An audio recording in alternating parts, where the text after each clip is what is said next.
Ladies and gentlemen, at the beginning of the trial, I explained to you some general principles of law that apply to all criminal cases, the knowledge of which I felt would be helpful to you in listening to and understanding the evidence presented. In these instructions, I will necessarily repeat and expand on those principles. Your function as a jury is to try the issues of fact presented by the charges filed in this court and the defendant's responding plea of not guilty to those charges. In performing that duty, you should not be influenced by sympathy for the defendant or by passion or prejudice against her. You must not allow yourselves to be prejudiced against the defendant because she has been arrested or because criminal charges have been filed against her or because she has been brought before this court and this jury to stand trial. None of those circumstances is evidence of her guilt. Do not infer or speculate from any or all of them that she is more likely to be guilty than not guilty. The verdict resulting from your deliberations must be based solely on the evidence produced in court during the trial and the law as stated in these instructions. Both the state and the defendant have a right to expect that you will conscientiously and dispassionately consider and weigh the evidence and apply the law, thus reaching a just verdict irrespective of the consequences of that verdict. You must consider these instructions as a whole and not single out any certain sentence or individual point or instruction. The order in which the instructions are given has no significance relating to their importance, and you should infer none. You will have a written copy of these instructions during your deliberations. I have not, by any ruling or expression during the trial, intended to indicate any opinion regarding the facts or the outcome of this case. If I have said or done anything, or if I should say in these instructions or do anything which would seem to indicate such an opinion, you are to disregard the same. The lawyers are officers of this court and have a duty to assist me in interpreting and applying the law and to assist you, the jury, in determining the facts. They have performed that duty by presenting the evidence to you in an orderly manner, by examining and cross-examining the witnesses, by making such objections as they deem proper, and by presenting their client's cause fully and fairly. The lawyer's arguments are intended to help you understand the evidence and to apply the law, but neither the arguments nor other remarks of the lawyers are evidence in this case. If during the trial a lawyer or the court, for that matter, has made any statement about the evidence which does not coincide with your recollection of it, you should wholly disregard that remark and rely solely on your own recollection of the evidence. Likewise, you must disregard any statement by a lawyer about the law which differs from what my instructions are concerning the law.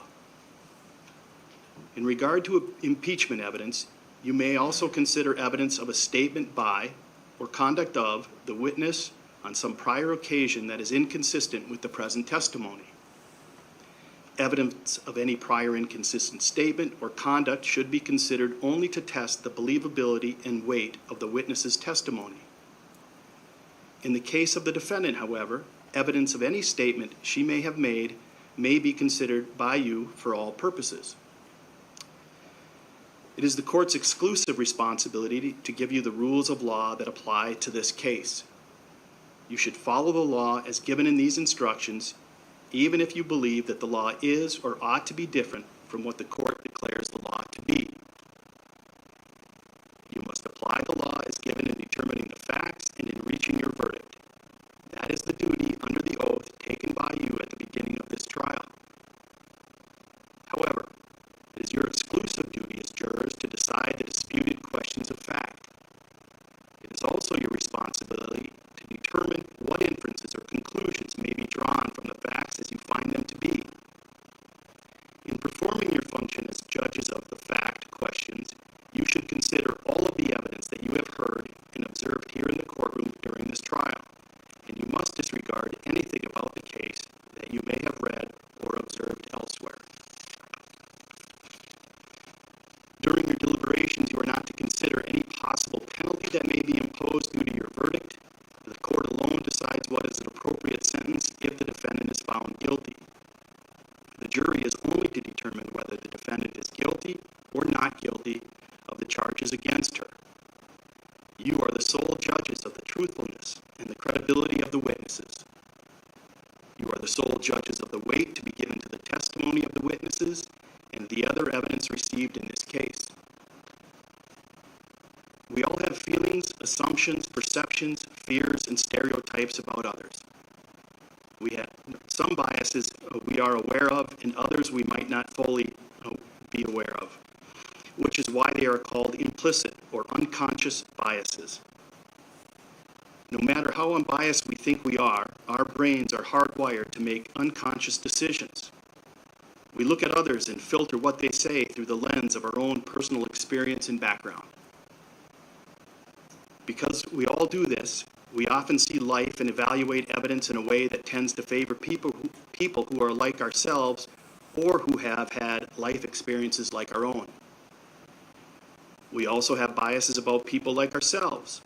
Bias can affect our thoughts, how we remember what we see and hear, whom we believe or disbelieve, and how we make important decisions. As jurors, you are being asked to make an important decision in this case. You must, number one, take the time you need to reflect carefully and thoughtfully about the evidence. Number two, think about why you are making the decision you are making and examine it for bias. Reconsider your first impressions of the people and the evidence in this case.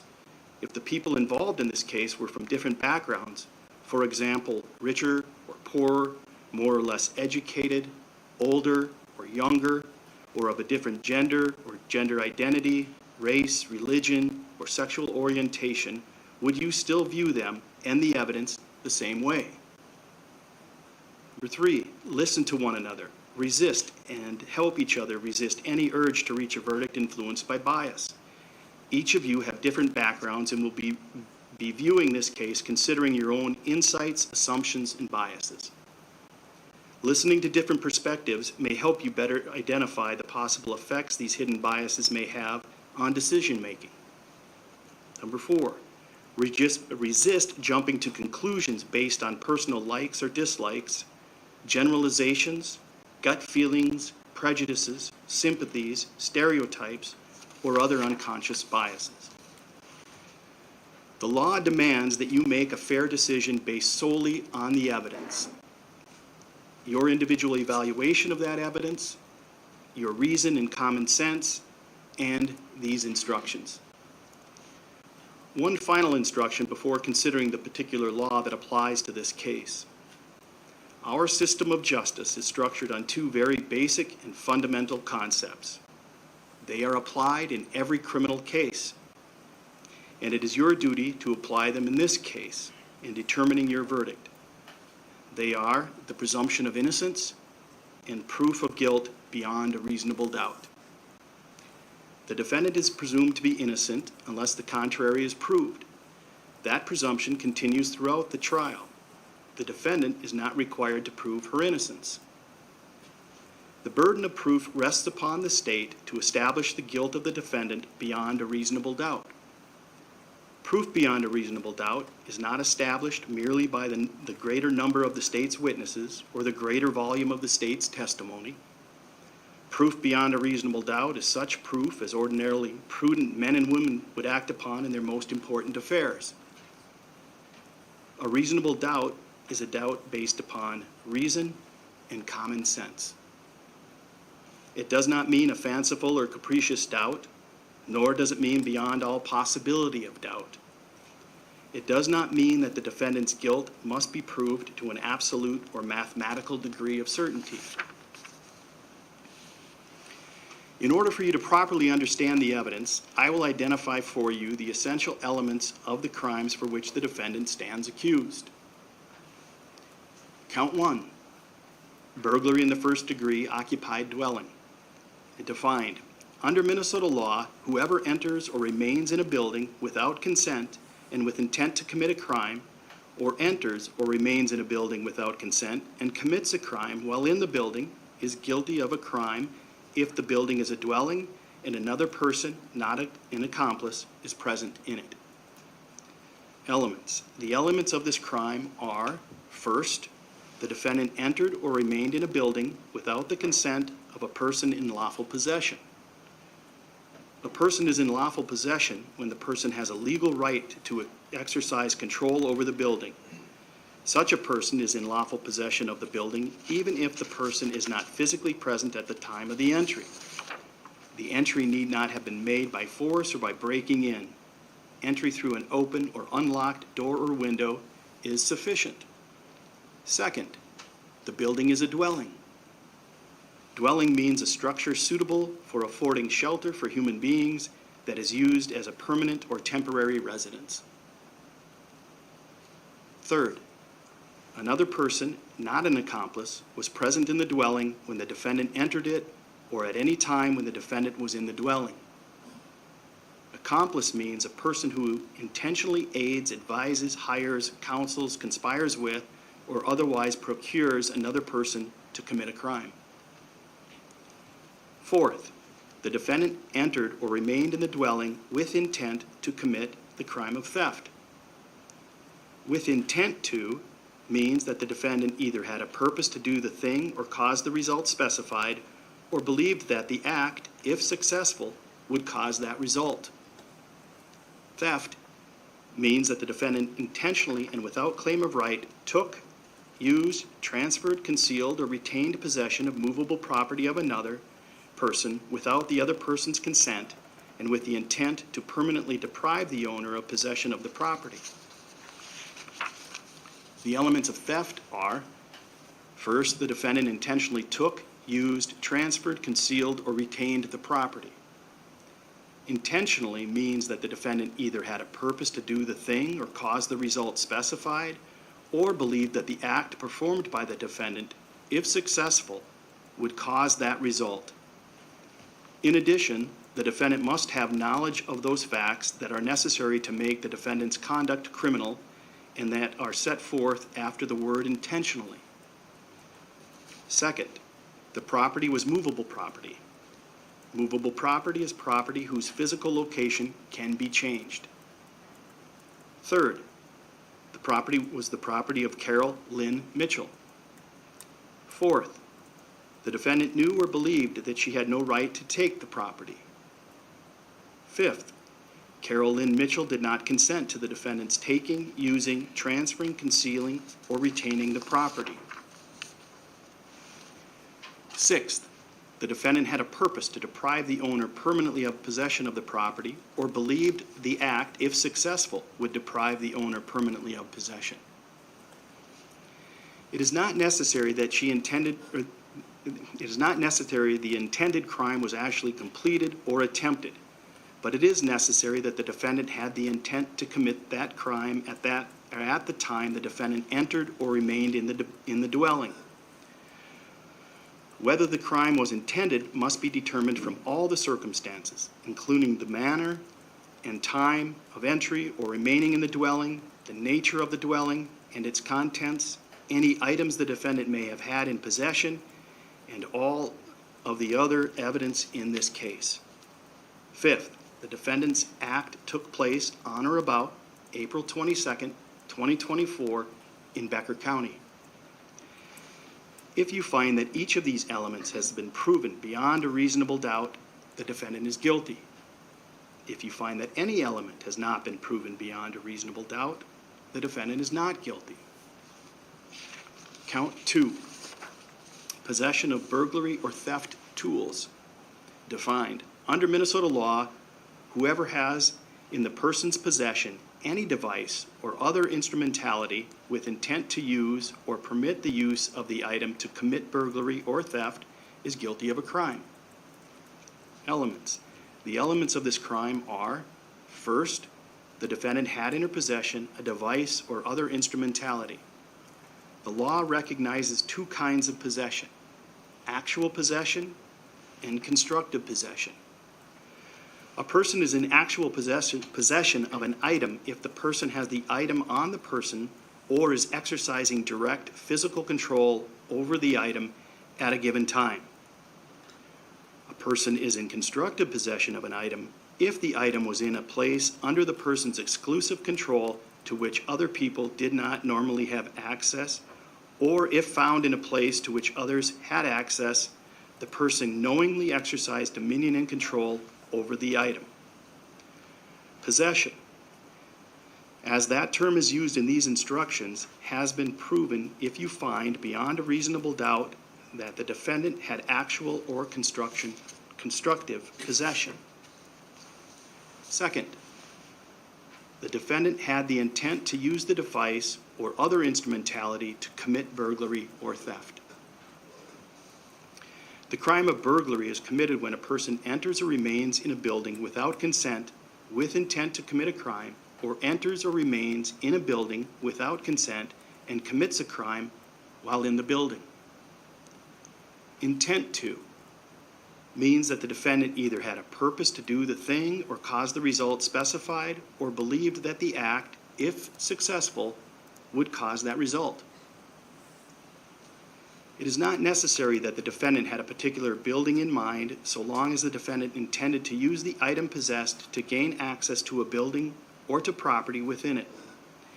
In determining the defendant's intent, you may consider all the circumstances, the nature and character of the device or other instrumentality, the manner in which it was kept, the quantity in the defendant's possession, the time and place of the defendant's possession, and all of the other evidence in this case.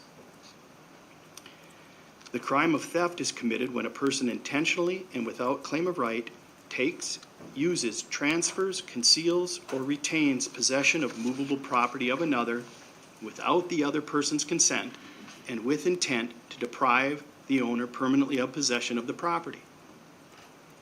Intent to means that the defendant either had a purpose to do the thing or cause the result specified, or believed that the act, if successful, would cause that result. It is not necessary that the defendant had a particular theft in mind, so long as the defendant intended to use the item possessed to commit the theft. Third, the defendant's act took place on or about April 22nd, 2024, in Becker County. If you find that each of these elements have been proven beyond a reasonable doubt, the defendant is guilty. If you find that any element has not been proven beyond a reasonable doubt, the defendant is not guilty.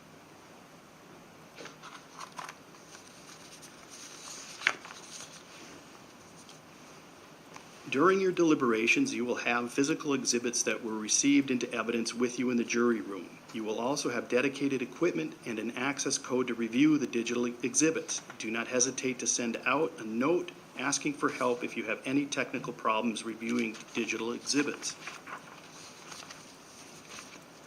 Ladies and gentlemen, you also have 2 verdict forms, actually 4, 2 relating to each count.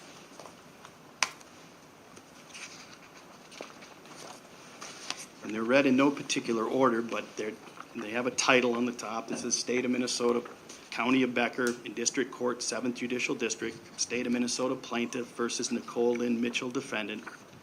In the far right column, it carries the court file number and tools, and then there's a section for the foreperson to sign and date, City of Detroit Lakes, Minnesota.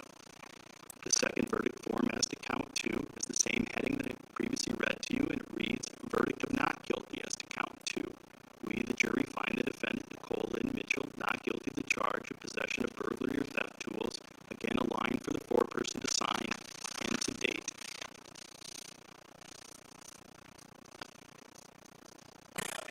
All right. You'll have the verdict forms in the jury room.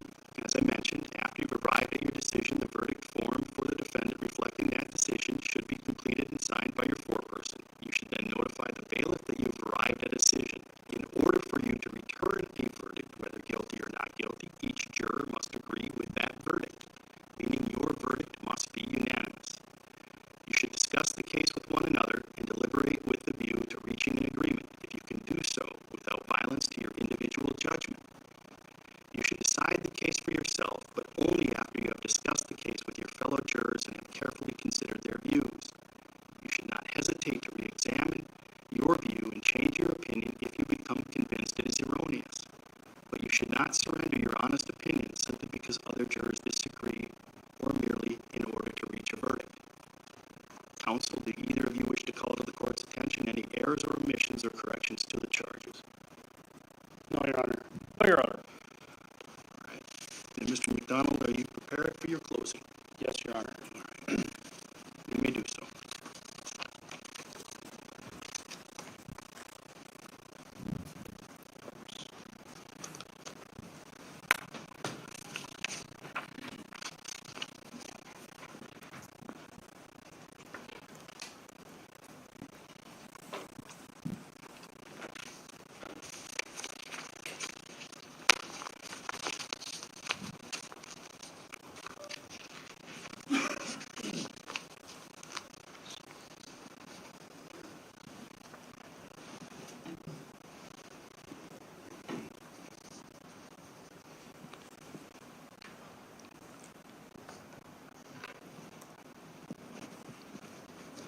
May it please the court? I know I did something bad. Or rather, the defendant knew she did something bad, but now she wants to lie about it.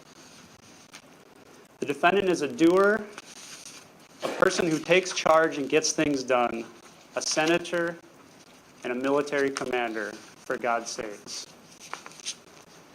When Carol Mitchell buried the defendant's father's ashes, knowing the defendant couldn't attend, a line was drawn in the sand. The defendant did not communicate with Carol Mitchell from that date forward. On the evening of April 21st, the defendant couldn't sleep, and she was ready to take action. She wanted to take back whatever was left of her father's possessions. Getting these items back became her mission. Sometime around midnight, the defendant planned, packed, and dressed for her mission. She put on her best black ninja suit, threw in her pry bar, her muted flashlight, and even her special pair of flashlight gloves. She drove 220 miles to Detroit Lakes. Not even her own moral compass could deter her from her mission. Mr. Ringstrom summarized the issue for you to start this case. The defendant either entered to steal something, or the defendant entered to check on Carol Mitchell. The three things I asked you at the start of this case will lead you to the truth. Trust your eyes and ears. Do not get distracted. Use your common sense and good judgment. If you do these three things, you can be confident in a decision to convict the defendant. Now, during her testimony, the defendant admitted she said things to, quote, save her own skin. She also testified that sometimes you have to lie to protect people. And yesterday, you saw a fine example of that. Her testimony yesterday was carefully crafted to protect the one person that she cares the most about in this case, herself. Now, there is no doubt this began as a tragic family situation. Rod Mitchell's sudden passing was shocking and an ignition point to an already delicate relationship between the defendant and Carol Mitchell. Sadly, Carol Mitchell's Alzheimer's either slowed or hindered the turning over of Rod Mitchell's priceless mementos that the defendant wanted.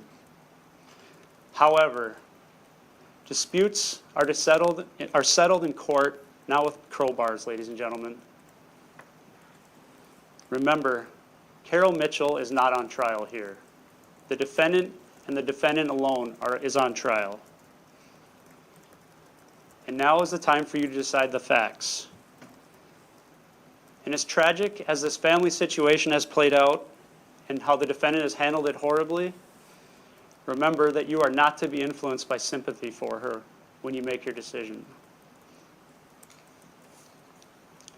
I'd like to take a moment and walk through the elements and show you how the state has satisfied its burden to each count. Count 1, burglary, the first element. The defendant entered or remained in a building without consent. The defendant admitted that on the stand. She said, I didn't have consent. You can also consider her mode and manner of entry, the early time of the morning. Second element, the building was a dwelling. It's not in dispute here. It's been proven it was Carol Mitchell's residence, 709 Granger Road. Third, another person, not an accomplice, was present in the dwelling. You've seen a plethora of body cam footage. You know Carol Mitchell was inside the residence that morning. Defendant admitted that element as well. The fourth element, the defendant entered or remained in the building, dwelling with intent to commit the crime of theft. It's the meat and potatoes of the case. Circle back to it. And the last element, that this occurred on April 22nd, 2024. Admitted by the defendant, all sorts of evidence to that effect. Count 2, burglary tools.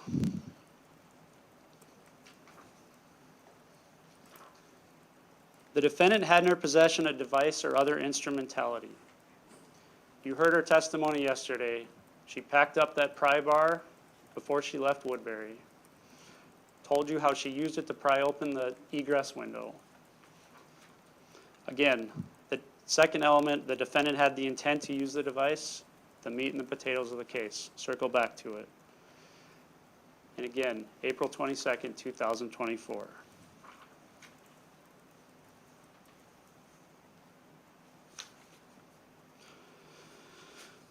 So with that, ladies and gentlemen, I'd like to talk to you about the many lies of Nicole Mitchell. You've all had to deal with people lying to you in your life. In order to catch people in lies, you have to focus on the little details. And when you do that, their stories begin to crumble. First, her overall claim of love and concern for Carol Mitchell. Enduring love and concern. Her aunts, the people that she trusted the most, how did they characterize this relationship? Well, Nancy Lund said they never had a stellar relationship. Cindy Markey said they never got along from day one. Two strong-willed women. What's your reason and common sense tell you, ladies and gentlemen? Second, the medical data. The defendant hacked into Carol Mitchell's My Sanford chart on the evening of April 20th. Never mind the fact that she was not authorized to view Carol Mitchell's private medical data, but whatever she saw was so concerning, so disturbing, that she waited over 24 hours to pack up her quote, welfare kit, and she told nobody.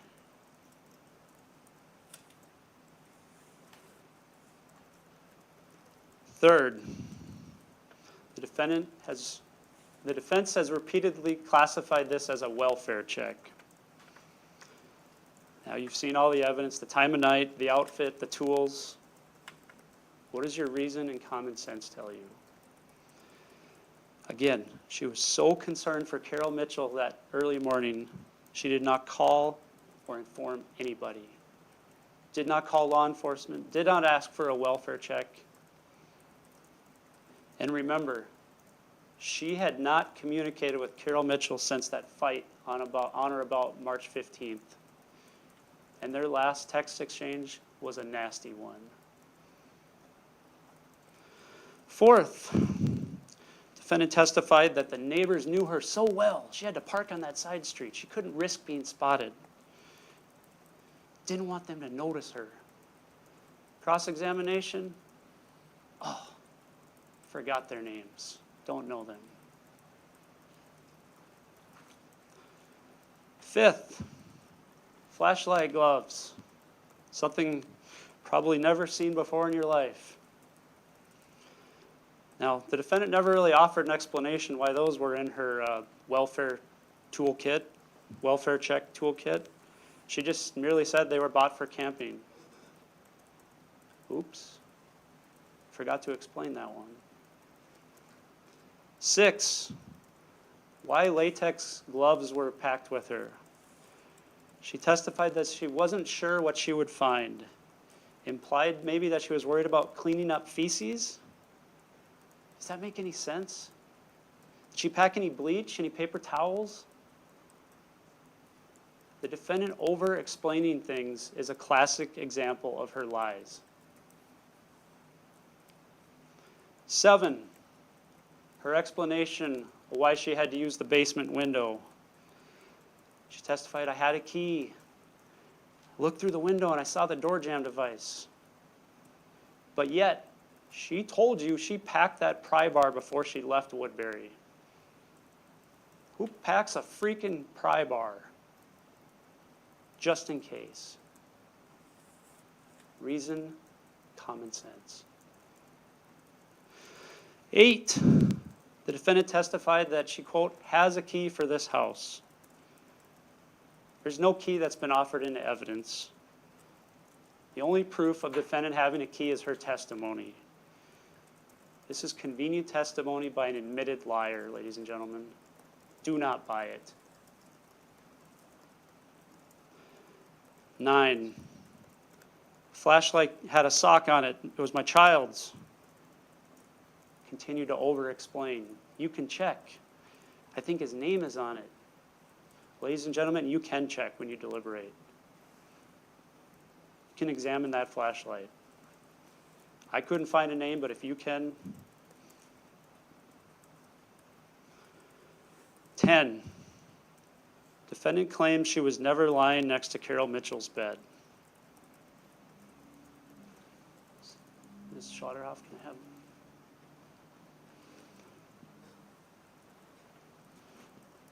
I'd like to replay the 911 audio for you, ladies and gentlemen.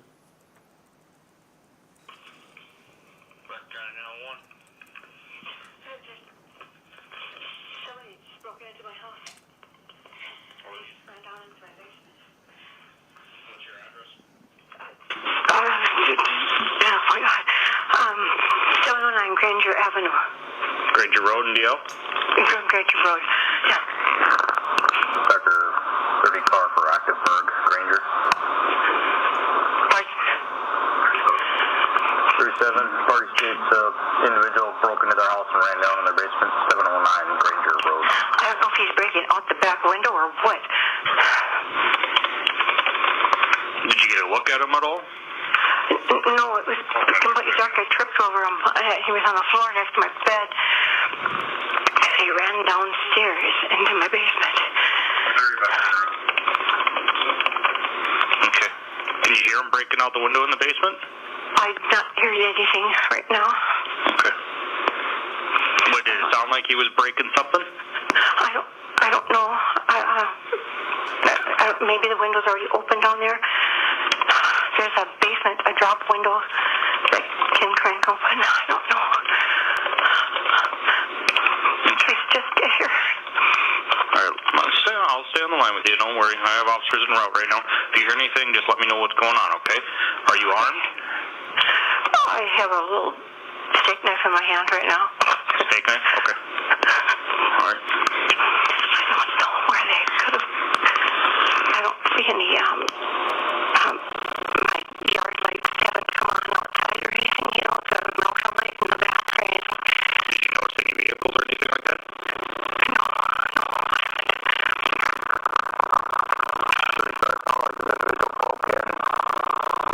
He got up and almost tripped over what was lying outside the house before he ran into the basement.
ladies and gentlemen, a few days later, Chief Todd returned to Carol Mitchell's home.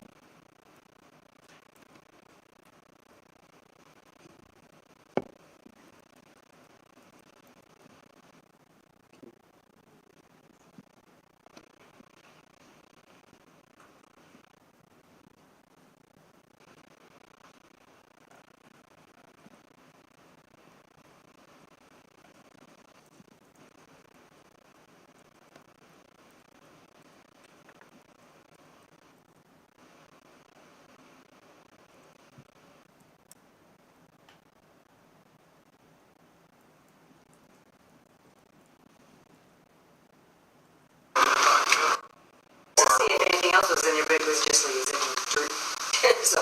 While we're up here, could you show us your bedroom and where the person was that you stepped on? Yeah. Down here. I see right here. She was laying right here with her head. Let me get up here with my body camera so you can describe it. Okay. Okay? Okay, I sleep here. Yep. And she was laying right here. Her head was at that end and her feet at this end. Okay. Is there anything that you keep? 3 drawers under there, but there's What do you keep in those drawers? socks, underwear. Okay. You know, I checked to see if there was any. This is just an empty box. I was checking to make sure that it's just, you know. Okay, just But I did keep, for a long time, I kept my pistol okay. here. And I'm sure. So what you She may leaned be up, aware you of it. stepped out of bed, and you actually. Something woke me, and I sleep with earplugs. So I couldn't figure out what it was that woke me. Yep. If it was a loud sound, or if what. So I just, what was that? And I stepped on, and I stepped on a body, and it moved. Yeah. And I went, what the hell? And I jumped on like this and grabbed, because I thought it was like a little kid or something. Uh-huh. I didn't think it. And then when it was bigger, well, at first I thought, a man had broken, but it was too small for a big man, so then I thought it was a little boy or some teenager got in or something. And then she shot out, ran out down the hall through the kitchen and down into the basement. Okay. Okay. Okay. I'll follow you, ma'am. Thank you. Basement? So, and you definitely saw this person hang a ladder Yes, and go I down? was right behind her. And I still thought it was a boy. I never, until you guys told me it was Nicole, I didn't know. Anyway. Carol Mitchell might be battling Alzheimer's, but this event will be something forever etched in her mind. She told the 911 dispatcher she stepped on a body. She told it again to Chief Todd. Again, it's the little things that prove lies. Then, ladies and gentlemen, we come to the testimony yesterday that she lied to the officers 4 times because she didn't want to upset Carol. Yet, we've heard from 2 defense witnesses, Nancy Lund, honest, trustworthy. Jay Brody talked about her raving reviews as a commander, her honesty, trustworthy. Then we look at the context of the defendant's testimony yesterday. She said she was very stressed out, never had a gun pointed at me before. Yet she wants you to believe that she was capable of this quick lie, this plan, because she didn't want to upset Carol Mitchell.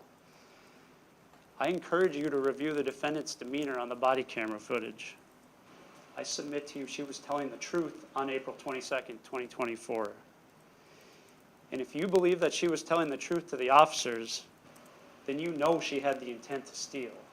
Because she told you. She told the officers. Again, maintain, number 12, she maintained that the lies to the police were so she didn't upset Carol Mitchell. But yet you look at her statements, many of them are after she's separated from Carol Mitchell. Back of the squad and at the jail. Then, ladies and gentlemen, number 13, we turn to the defendant's elaborate story of what she did in the house. Remember all the things she checked on, the important kitty litter box and deep freeze inspections that justified this home break-in? We're going to play Officer Wolthy's body cam for you at about the 21:35 mark.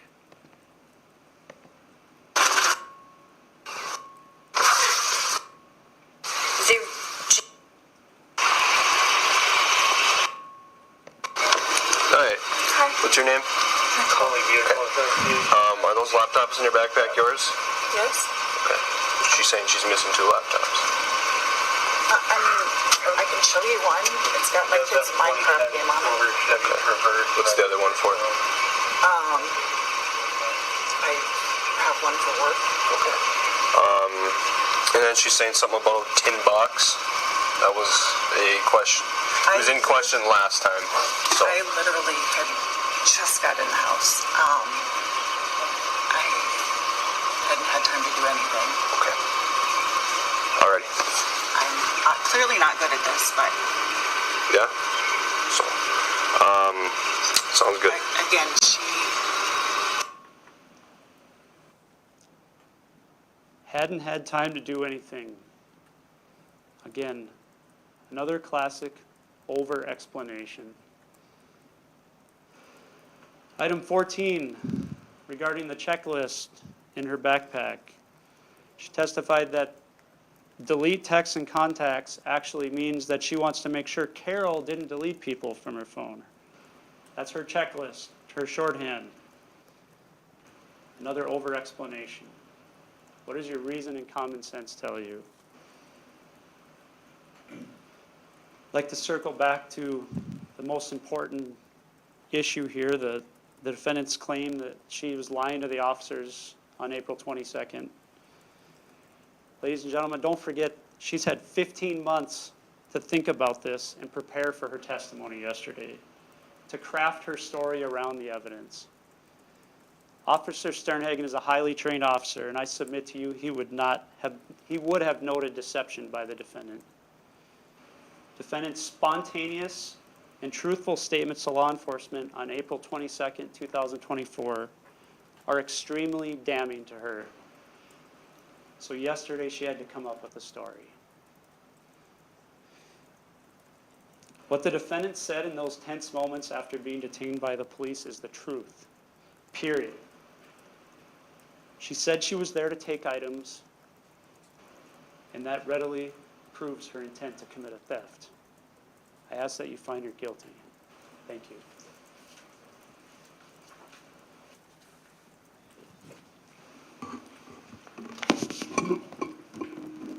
Mr. Ringstrom? Thank you, Your Honor.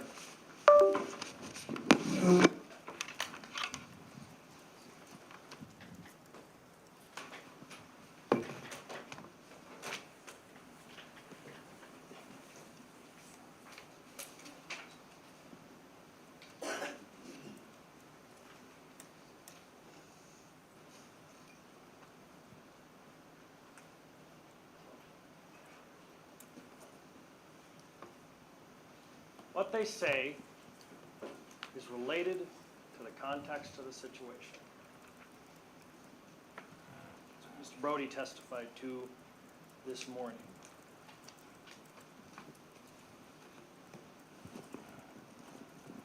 When we search our own consciences, when we know that we are fundamentally honest people, we all know that we have told white lies.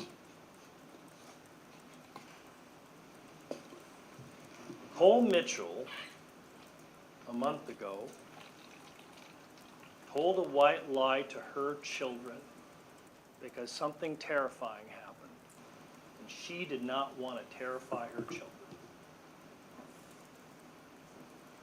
Does that call her character into question? The thing that she said to those kids was not true, but she said it because if she had told them the truth, it would have caused a trauma that few children would ever experience.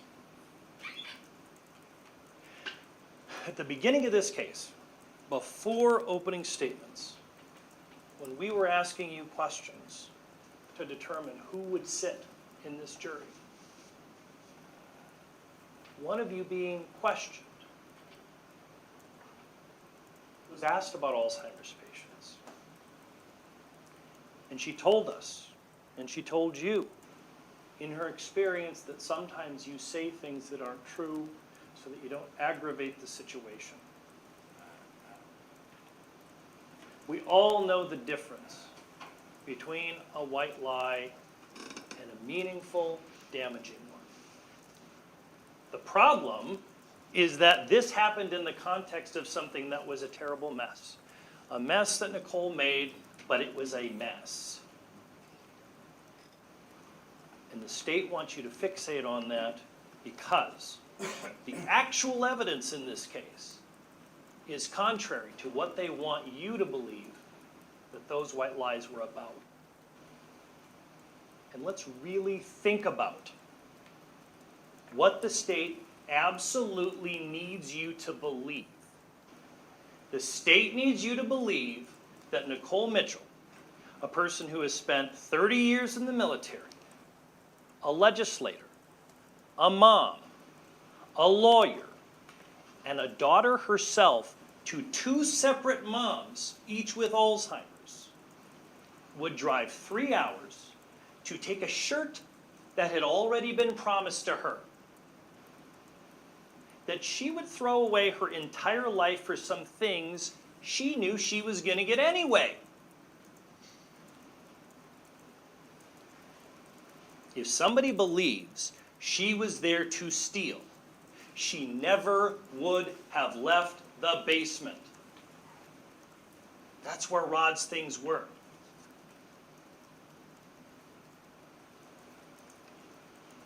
If somebody believes she was there to steal, she never would have gone upstairs. Going upstairs means welfare check. The state can't have it both ways. The moment you understand the real reason she was there, the welfare check, Nicole's white lies make perfect sense. And the state has focused on things that are not relevant to the accusations in the instructions. That Nicole Mitchell exercised poor judgment about how she did the welfare check. She told you as much. That's not a crime. The state wants you to feel bothered by that and create the illusion that somehow that's a reason to convict her of these crimes. She's not charged with lying.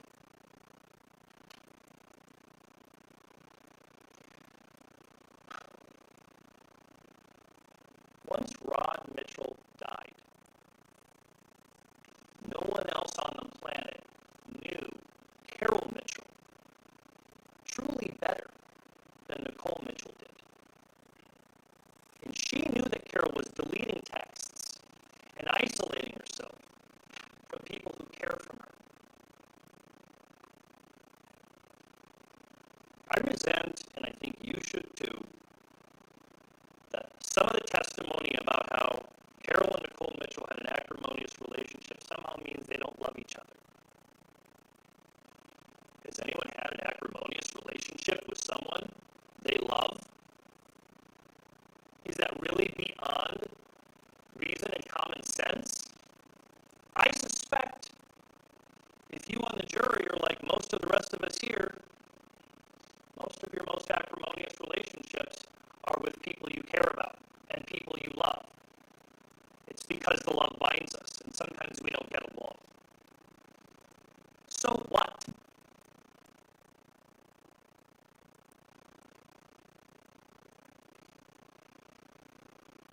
One thing that is often true about a prosecutor's case, when they don't have the right facts, they will misstate the law and ignore the facts that create reasonable doubt. The state told you to use your common sense. The expression common sense is in the instructions the court gave you. But the standard is reason and common sense. We use pure reason, we look like logic logic robots and we can make silly mistakes. If we use pure common sense, we activate our biases. The other set of instructions that you were told you about. You must use both if you are faithful to the instructions the court gave you. Do not let the state deceive you from that.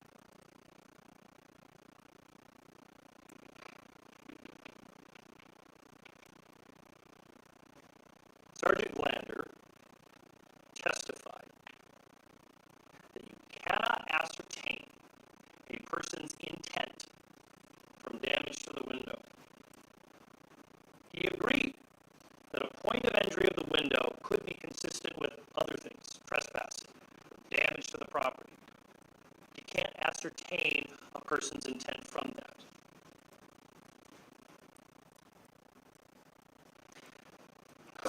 Now, there was testimony from 2, possibly 3 state's witnesses, law enforcement officers, about the mistakes that they made in the investigation. The implication was that everybody in this case is to get grace except for Nicole Mitchell. It's okay that law enforcement makes mistakes. We are fallible human beings. It's not okay if those mistakes cut against the citizen accused. And let's be really, really clear about this. There is only one case here. That is what you are here to evaluate.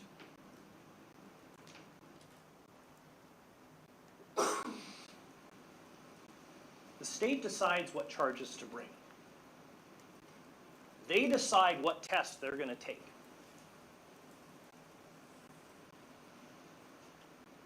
It is such an important test that the standard is extremely high. And the way they have to pass the test is by meeting the standards imposed by multiple parties. The court obviously has a special role, and you will get a copy of the instructions. These show the exact standards that the state has to meet to pass this test. The defense is tasked with pointing out every single mistake that the state made. And the jury is tasked with judging every single piece of evidence, deciding what weight to assign to every single piece of that evidence, including no weight at all if the jury decides that. Looking at every single reasonable doubt that the defense points out and finding reasonable doubts on their own. The fact that I may not talk about a reasonable doubt here doesn't mean it doesn't exist. You get to investigate and find your own. And that is part of your professional charge here. That is professional. It's part of your obligation here to find those reasonable doubts.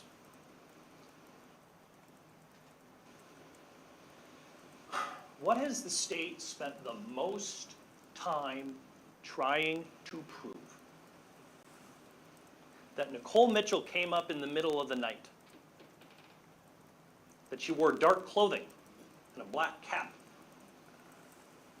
That she parked on a side street.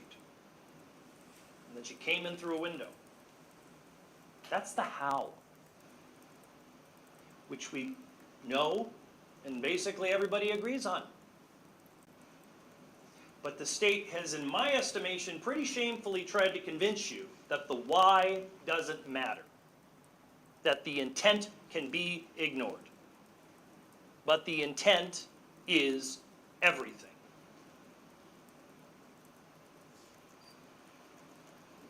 Now, before I get into an argument, my argument for you, we're going to talk about some of the reasonable doubts that are clear. Carol Mitchell is clearly and obviously struggling with Alzheimer's. It would be an act of unkindness and unhelpful to go through it in any aggressive way. It was clear from the beginning, it was clear based on what Jonathan Keel said, that Rod's death really set it off. but I want to talk about a few of them to make sure that we remember that this really is a problem, that this really was something that Carol's struggling with. And some of them are little. Carol says it's a lavender pry bar. It's very big, but of course in reality it was much smaller and blue. I had never seen that before in a trial in my career. This woman who's doing the best she could literally says that's not the crowbar. Carol testified to you that Rod Mitchell died in 1993.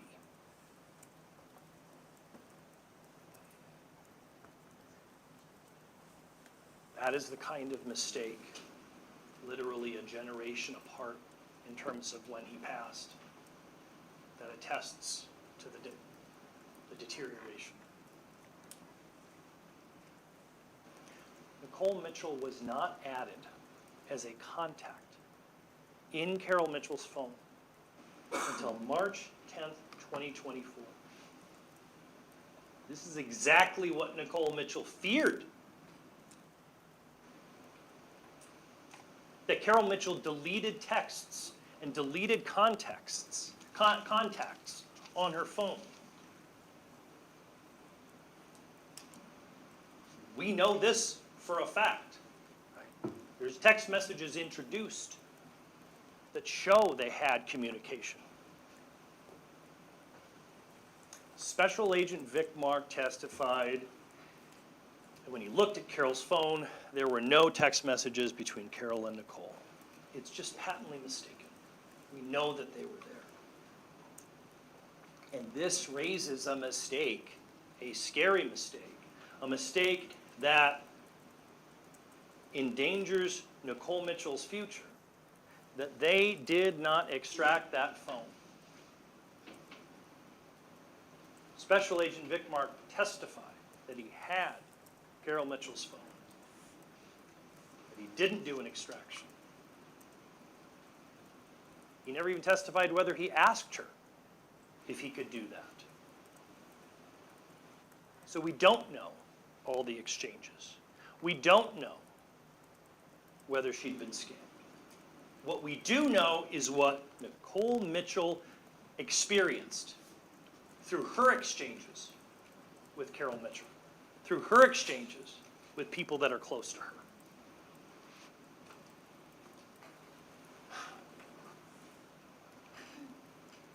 And the evidence has shown that nobody is actually deeply taking care of Carol Mitchell. It is poignant to me that if you were to talk to Carol Mitchell and you didn't know her and talk to her for a minute or two, she would seem like a completely put together human being.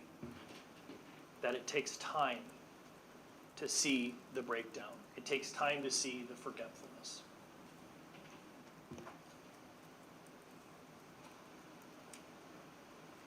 Pam Muxfeld wasn't really taking care of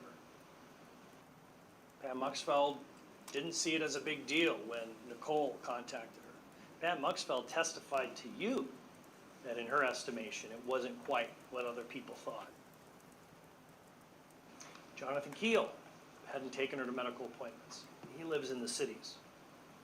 Mr. Jim Headland, the friend of the late Rod Mitchell, he had made a commitment, a promise to help her, but it was clear from his memory, from his abilities, he wasn't in the position to genuinely help her. Dee Lindholm, Pam Muxfeld testified that her mom, Dee Lindholm, was too old to be power of attorney, much less manage someone else who was struggling with Alzheimer's. And certainly not her neighbors or friends. That is quite a duty for someone who's a neighbor or a friend to take up for someone. Another reasonable doubt is that Nicole clearly believed in her heart that Carol was struggling. We have seen this evidence. We have seen that no one was stepping up for her.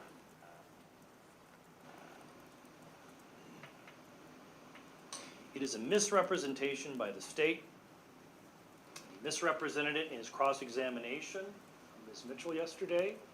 I submit that he misrepresented in his closing today. That Nicole didn't express concern about Carol Mitchell's paranoia or Alzheimer's when she was in custody for that period of time. Nicole Mitchell does tell Officer Sternhagen about Carol's paranoia. Nicole Mitchell does bring up Alzheimer's repeatedly. It does come up.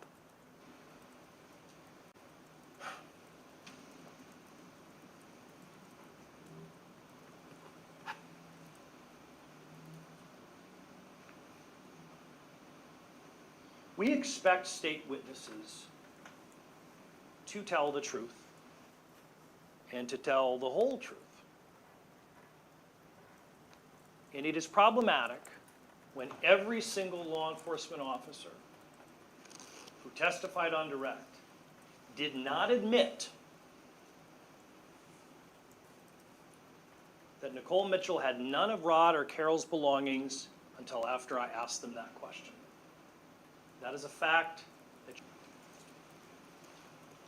you just keep coming back to the basement. That's where Rod's stuff is. Why on earth, if somebody intends to steal something, would they not just do it and leave?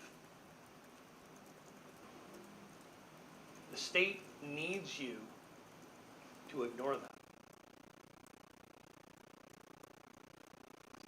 Nicole Mitchell says, I'm clearly not very good at this. Clearly, she's not. She failed to help to get Carol the help that she needs. If Nicole Mitchell had been good at this, she would have been able to take pictures. She would have been able to document things, make good notes. She would be able to make sure that Carol Mitchell's location was known to the other people who actually lived in the area. So at least that they would have been on notice. We know Nicole Mitchell wasn't good at this because Carol doesn't understand what's going on, and no one is fully helping her to this day.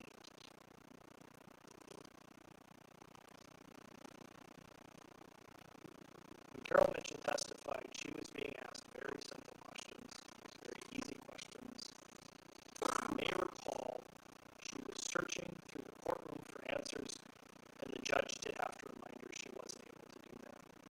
She's not getting the help she needs.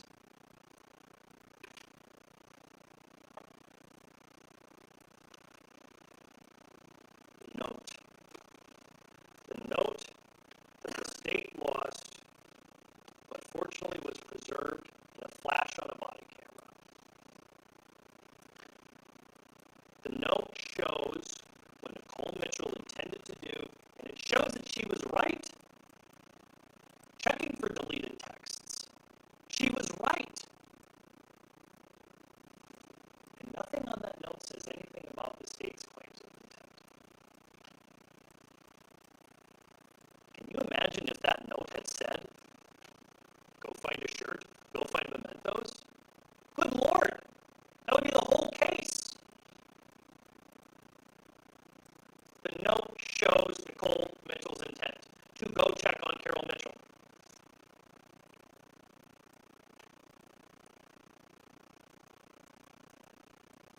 And in the context of all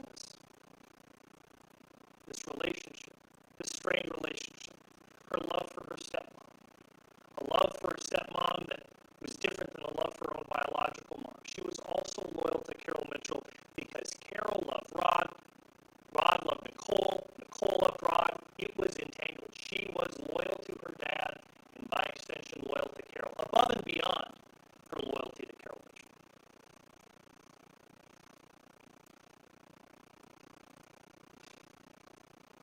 Jonathan Keel really seemed to struggle to testify about a lot of things. He actually didn't remember a conversation he had had just a few weeks before with an investigator. I mean, a few weeks before this trial. But he did tell Sergeant Glander, and Sergeant Glander put in his report, there was never a disagreement, and that Carol had been holding items of Rod's for Nicole and her boys, knowing that they would want those items.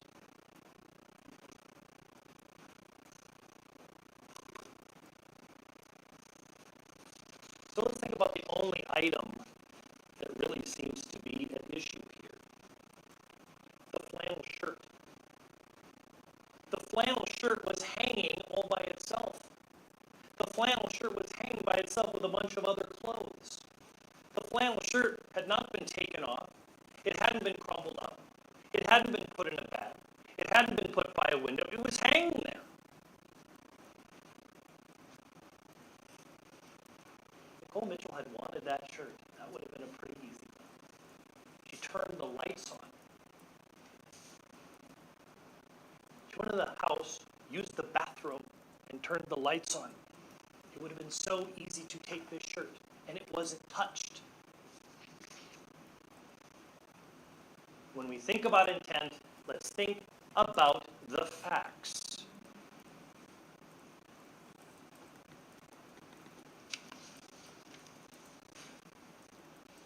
There's an expression in the military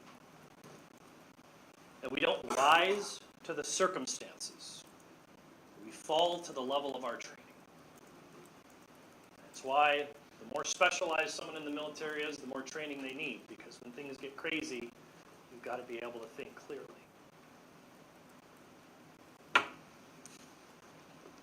Nicole Mitchell intended to check on Carol Mitchell, and of course everything exploded. And it was her fault that it exploded, but it exploded. And law enforcement was right to deploy their firearms. But that doesn't change the fact that that's a traumatic experience.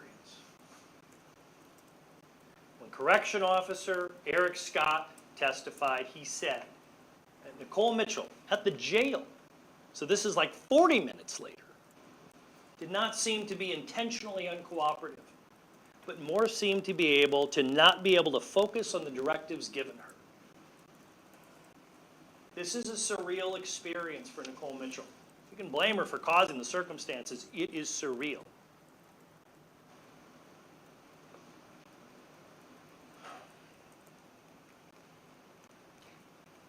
The state's really fixated on this finger flashlight. I've always thought it was a silly thing. It's not a flashlight I would want to buy, but I talk to people and they think it's a perfectly good idea. She said she had it for camping, and importantly, it is absolutely in evidence it was purchased before Rod Mitchell died, like February of 2023. So we're literally talking about a year and 2 months before this incident. So it looks fancy, it looks weird, it looks specialized. It's just a thing she had. She brought 2 flashlights.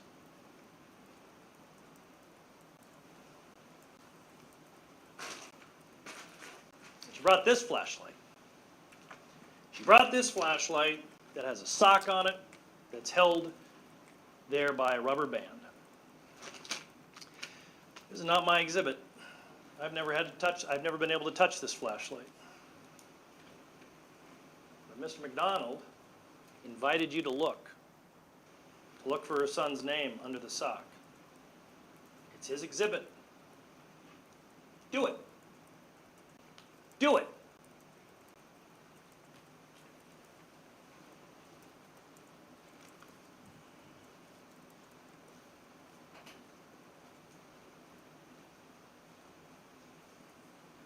As we talked about, it is okay that law enforcement make mistakes sometimes. But it's not okay to hold those mistakes against the citizen accused, against Nicole Mitchell. The state didn't secure the backpack. They didn't secure the keys. They didn't secure the note. The state wants to hold it against the citizen accused who can't execute search warrants, who can't seize things, who can't find records using government power, that she doesn't have these things. It is the state's responsibility to preserve evidence. We talked about this a little bit, but let's really go through it. In the 37 minutes between when Nicole Mitchell has law enforcement contact and when she gets placed in her cell, she knows that law enforcement's going to keep talking to Carol and telling Carol Mitchell what Nicole Mitchell says. Why does she know that? For the same reason you know that. Because we have body camera videos where Carol Mitchell is literally milling around this situation. Carol Mitchell and Nicole Mitchell are having a dialogue. It's going back and forth. Nicole Mitchell knows very well that whatever she says to law enforcement is going to get back to Carol Mitchell.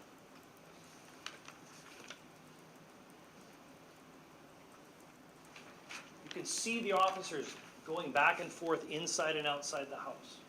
If Nicole Mitchell tells them the truth in that moment, then Carol Mitchell will find out. She has to maintain that white lie to protect Carol Mitchell.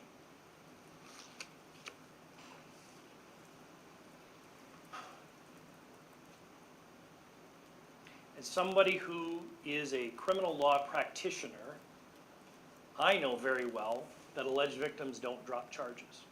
Doesn't work that way. Does not work that way. That is a sentiment, a feeling that a lot of people have. Maybe it's from TV, maybe it's because it used to be more common in years past. Nicole Mitchell believes that Carol Mitchell can drop the charges. And she still believes that telling this white lie about these things is the right thing to do until she is in the jail and the officer, when she asks, can she drop charges, the officer says, that's not a thing. If you watch that video again, that is the moment, that is the instant Nicole Mitchell stops talking about it. That's the instant she realizes that this family spat, that this confused mess that she created is not going to go away when Carol Mitchell realizes what's going on. When she realizes that this white lie is not going to do what needed to be done, it's not going to protect Carol Mitchell, it's not going to protect her, it's not going to serve the interests of anyone, she's done talking.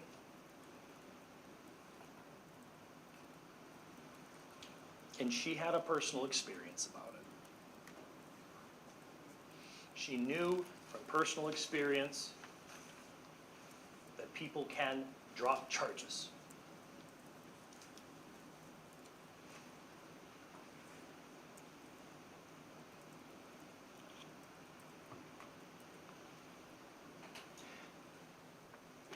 It's problematic in a case like this when the state uses its power to get pieces of evidence that tell part of the story but not the whole story. That tell part of the story that they want but not the story that the jury deserves. That there was a search warrant for what they call the audit log of Carol Mitchell's Sanford My Chart, but not a search warrant for Carol Mitchell's medical records. Nicole Mitchell testified to what she saw on that Sanford My Chart account. And that is absolutely unrebutted testimony. The state failed to get those records. They failed to let anyone in this case see them. And the evidence that we have is the evidence that came in through Nicole Mitchell.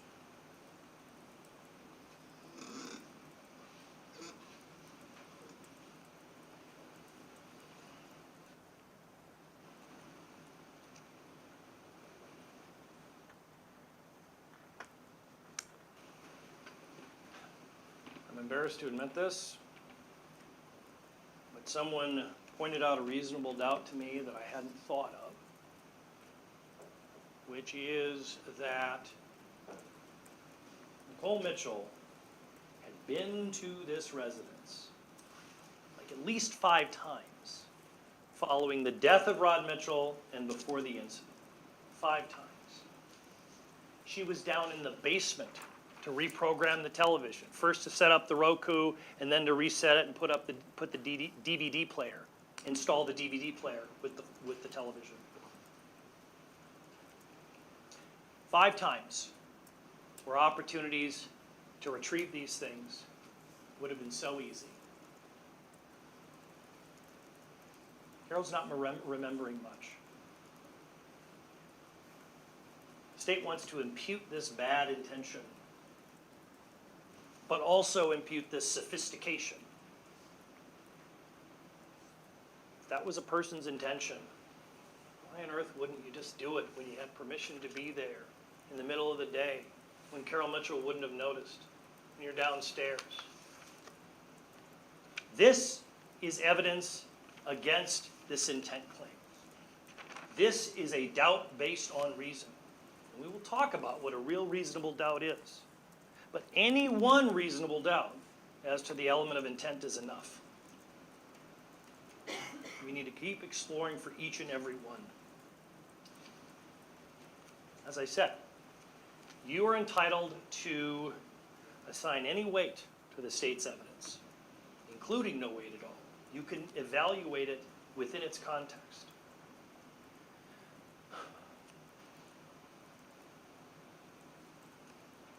The reason we have reasonable doubt is actually not what most people think. Reasonable doubt exists to protect a jury. You are here to evaluate whether the state has met this extremely high burden. And by being subject to this extremely high burden, they have to prove to you that every single doubt based upon reason is ruled out, that there can be no doubts based on reason. And why? Because a jury who is sworn to sit in judgment of another human being has to live with their verdict for the rest of their lives. That is the main reason for proof beyond a reasonable doubt. We are glad, we as a society are glad that proof beyond a reasonable doubt protects citizens accused, that only those where the burden has been met can be marked with that guilty conviction. But its core purpose is to protect the jury, because the weight on a jury of a wrongful conviction lasts forever. 18 years ago, the 35W bridge collapsed down in Minneapolis. It was a pretty new bridge. It was designed with modern techniques and modern materials, but it had a structural weakness. It was a structural weakness that would have been easily noticed if the right people had thought about it. It was always a deficient bridge, but no one fully noticed it until it was too late. 13 people died. A prosecutor's case is like a bridge. If there is any reasonable chance that the structure could fail, then it has to be scrapped. It doesn't matter if it's mostly good. It doesn't matter if it looks good. It doesn't matter how much it costs. It doesn't matter whose reputation is on the line. It doesn't matter who desperately wants you to believe that the bridge is sound. If there is any reasonable question about its integrity, then it should be scrapped, because the stakes are just too high. However, when a faulty criminal case is built by the state, and they have convinced a jury that their faulty case is really good, that mistake usually sits silently. It sits silently with the accused, who knows the truth, but is left to sit alone for years with its weight. The mistake also sits silently with the jurors.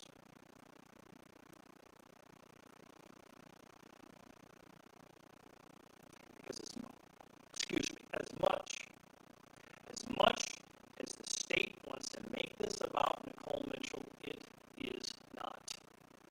It is solely about whether the state built a bridge so absolutely sound that they eliminated every single reasonable question about its integrity, so much that we would send our children and family across this bridge. And you're not bridge builders.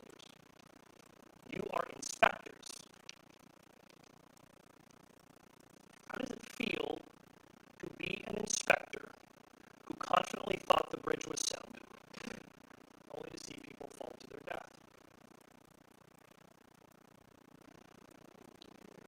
Jurors in the past sometimes didn't listen to reasonable doubts and convicted, only to learn years and sometimes decades later that a human being's life was taken away by a wrongful conviction. How do we know this? We know it for a fact because of what are called DNA exonerations. Those defendants looked guilty. They looked guilty to juries just like you. Some of those defendants testified and were made to look inconsistent by prosecutors. Some of them even falsely confessed to crimes or had the meanings of their words twisted by the state to look like a confession. But the jury used their common sense instead of the reasonable doubt standard, and they convicted. You see, that's why it doesn't matter how much evidence the state piles up. A doubt based on reason and common sense is the way to avoid this. This is where we talk about some of the instructions. If all you have to use is common sense tells you where there's smoke, there's fire. But when you combine reason and common sense, then you have to rule out the possibility of dust or fog or the smoke came from somewhere else.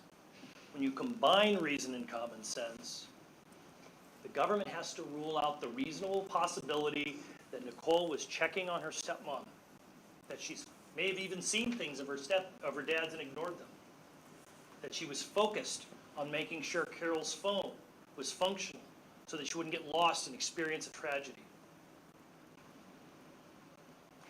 You can tell when the state wants you to ignore reasonable doubt because they will sneer at the defense and imply it's ridiculous. But if they could rule out all the reasonable doubts, they would calmly do so.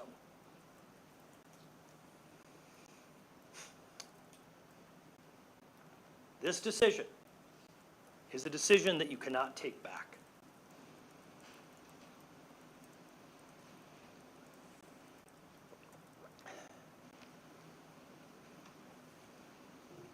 There are two ways for a state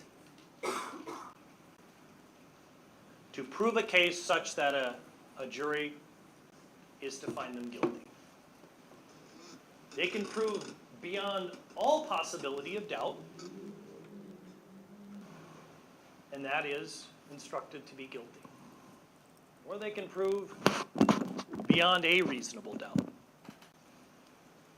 the court also instructs a jury to find them guilty if it is beyond all reasonable doubts. But anything less than that is not guilty.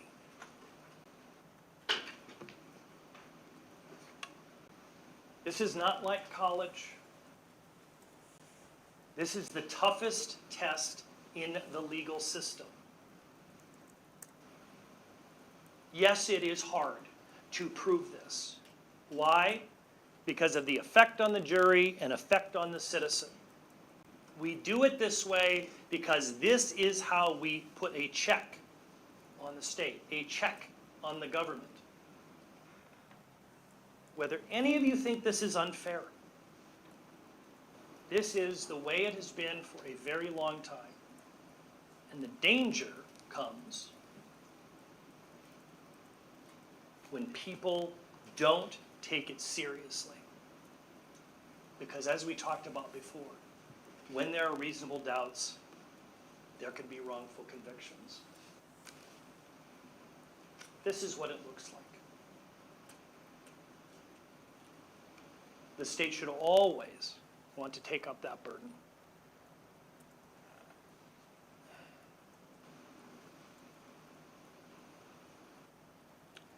Let's talk a little bit about burglary and burglary tools. The state asked you to consider why Nicole Mitchell had the pry bar. She told you, because the screen door was sticky. She already admitted she was going to go in without permission. And she said that it actually bent when she kind of had to pivot and do this other thing in the basement window. The defense is always afraid when there are two charges like this, because a jury might want to split the difference and give something to the state, something to the defense. But as the burglary accusation goes, so goes the burglary tools accusation. Where there's no intent to steal, where there's reasonable doubt as intent to steal, there's no burglary. And where there's no burglary tools. As you look at this case and realize that there is reasonable doubt as to intent as to burglary, this pry bar is just a pry bar. Again, they could have, charged Ms. Mitchell with anything that they wanted, with anything else related to this pry bar. But when she is not guilty of burglary, she is not guilty of burglary tools.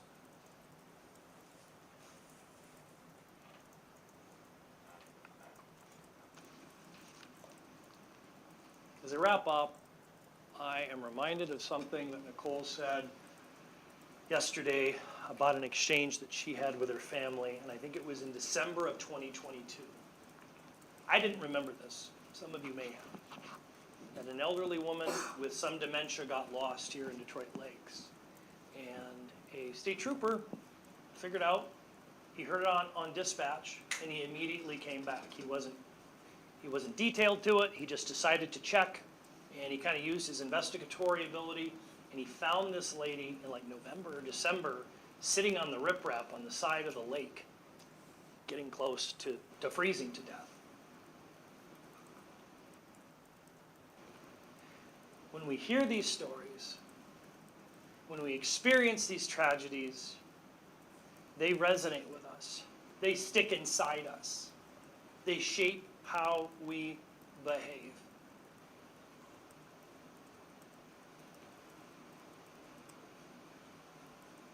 As a peacetime veteran, I can't help but having reverence for combat veterans like Officer Sternhagen.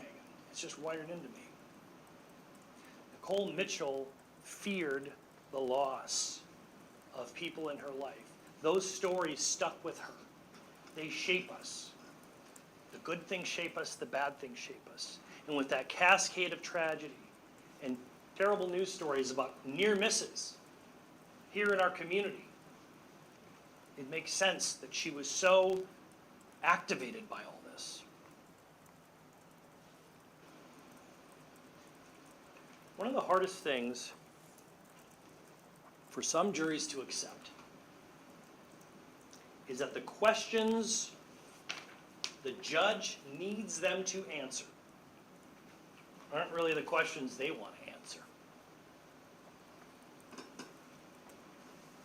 Maybe you want to answer questions that aren't in front of you.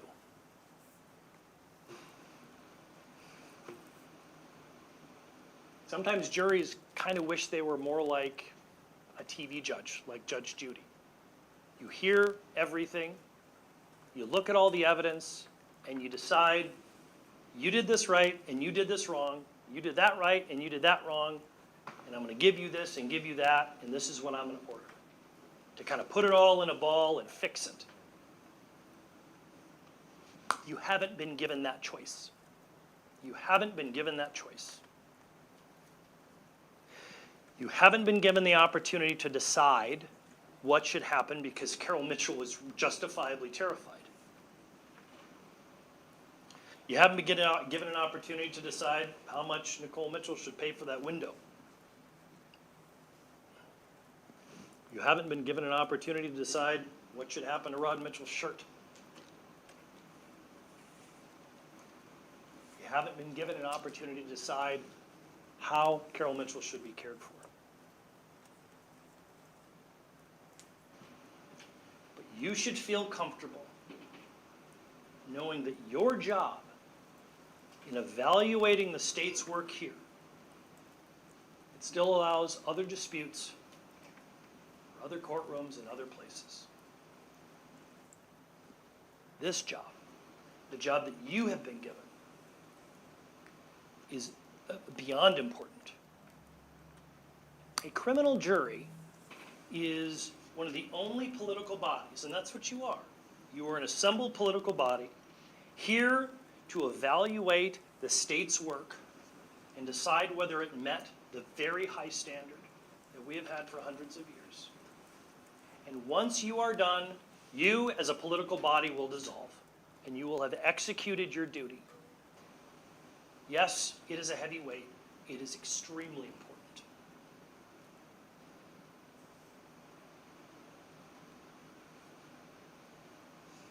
When you are deliberating,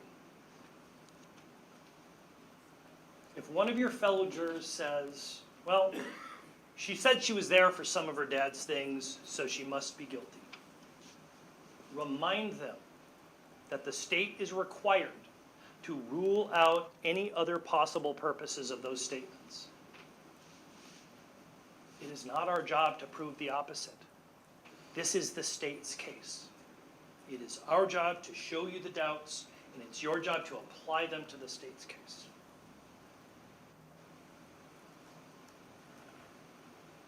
The state doesn't want you to look at their bad facts. That's why none of the state's witnesses admitted on direct that none of Carol or Nicole Mitchell's stuff was found. Carol or Rod Mitchell their stuff was found with Nicole.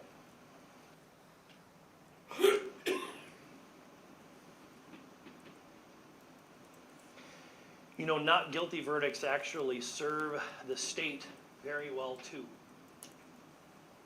It is a crucial reminder to the state to do better, to choose carefully what criminal accusations to make, to think clearly about what justice is and how it is rendered. Ladies and gentlemen, there will be more cases. We, as citizens, want the right cases brought.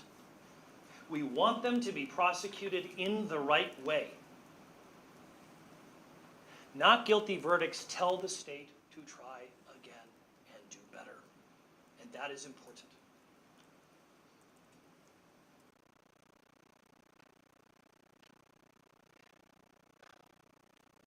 This is my last opportunity to speak with you. In a minute, I'm going to hand Nicole Mitchell over to you. And I won't be able to do anything else. The state gets an opportunity to come up here and tell you a completely different story. And if that happens, I want you to be thinking about your responsibility. Why isn't he ruling out every single reasonable doubt?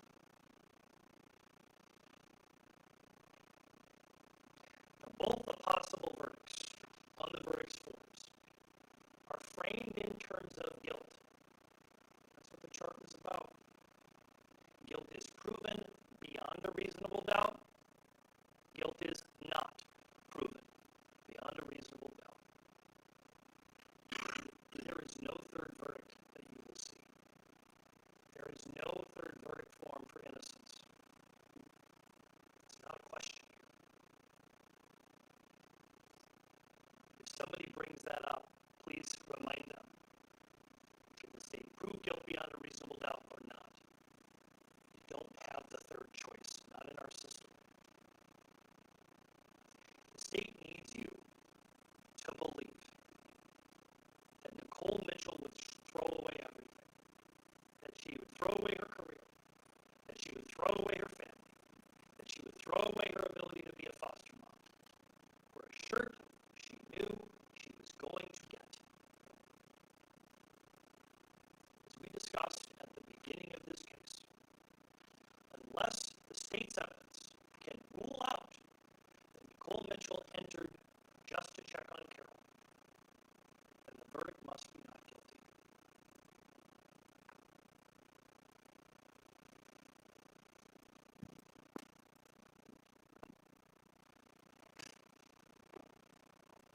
Council approach.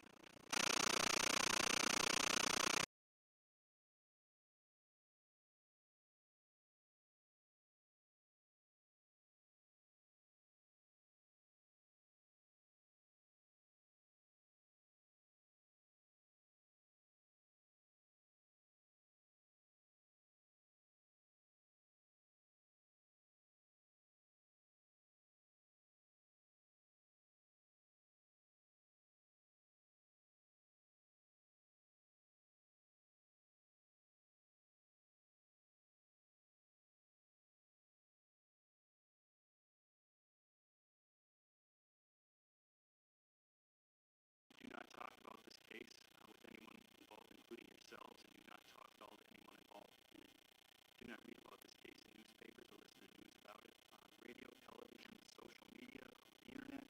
Do not talk about any of the people or any subjects involved in the case with anyone. Do not share information about the case in writing, by email, by telephone, on the internet, or by any other means of communication. You must not email, blog, tweet, text, or post anything to Facebook, Twitter, X, or other social networking sites about this trial. You do not visit any chat rooms to discuss this case. 15-minute break, ladies and gentlemen. All rise for the jury, please.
Ladies and gentlemen, the state has no desire or intent to deceive you.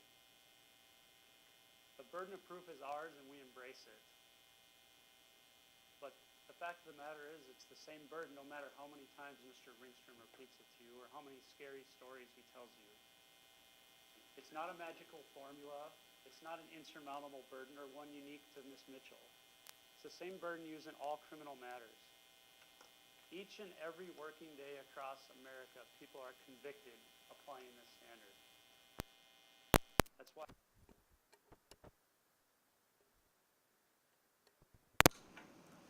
There will be unanswered questions in every trial. Doesn't mean a failed burden of proof. The burden of proof is simply what it says it is. If you have a doubt, the judge instructed you that it must be based, that it cannot be fanciful or capricious. It can't be far-fetched. Ladies and gentlemen, watch the body cameras. We are confident in the bridge that we have built.